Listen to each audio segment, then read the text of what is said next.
সোনারপুরে প্রচারে বেরিয়ে সায়নী ঘোষকে তোপ সৃজনের।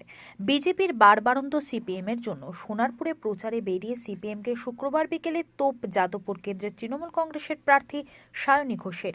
শনিবার সকালে রাজপুর সোনারপুর পৌরসভার ৩২ নম্বর ওয়ার্ডের প্রচারে বেরিয়ে তৃণমূলকে পাল্টা তোপ যাদবপুর কেন্দ্রের বাম প্রার্থী সৃজন ভট্টাচার্যের। সৃজনের বক্তব্য, অর্জুন সিং, মুকুল রায়, রাজীব বন্দ্যোপাধ্যায়, সব্যসাচী, বাবুল সুপ্রিয় এদের দেখলেই ছবিটা পরিষ্কার হয়ে যাবে বিজেপির যে কেউ যে কোনোদিন তৃণমূলে চলে আসতে পারে। দুই দলকে কটাক্ষ করে তার বক্তব্য, গোডাউন একটাই কিন্তু শোরুম দুটো আলাদা। ফেরাতে চাইছে।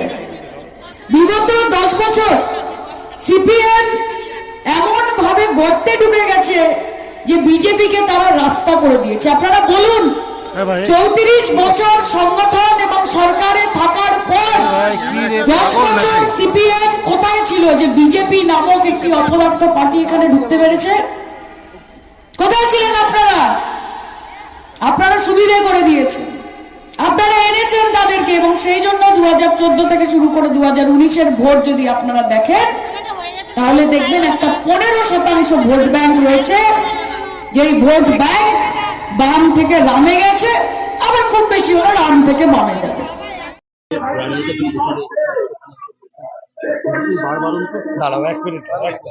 মানুষের সাথে ভুলে গেছি আবার অর্জুন সিং এর দিকে তাকাতে বলুন, সব কথার উত্তর পেয়ে যাবেন। রাজীব, মুকুল, সব্যসাচী, অর্জুন সিং, বাবুল সুপ্রিয়, যারা যারা একসময় বিজেপিকে কখনো পেয়ার হয়ে বলতো, তারা তৃণমূলকে হামতুম বলে এখন। আবার দুদিন পরে বিজেপিকে আবার বিজেপির খোপে ঢুকে যাবে না, এর কোনো গ্যারান্টি নেই। ফলত সায়নী ঘোষ সহ তৃণমূলে যারা আছেন যে কেউ যে কোনো দিন বিজেপিতে ঢুকে যেতে পারেন, আর বিজেপিতে যারা আছেন যে কেউ যে কোনো দিন তৃণমূলে ঢুকে যেতে পারে। ওই জন্য আমরা বলছি, ফুল বদলে লাভ নেই, আমরা ফল বদলাবো। আর ওরা ওইটা গোডাউন একটাই, শোরুম দুটো আলাদা। ফলত এই কথা এখন বলে লাভ নেই।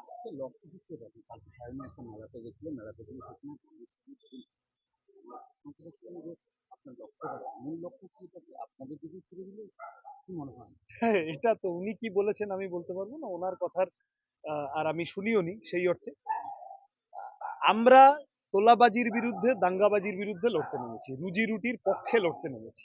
রুজি রুটির পক্ষে, জিনিসের দাম কমানোর দাবিতে, বেকার সমস্যা সমাধানের দাবিতে, স্কুল কলেজ হাসপাতালের চেহারা ভালো করার দাবিতে লড়তে নেমেছি। আমার ধারণা যাদবপুরের মানুষ সমর্থন করবে।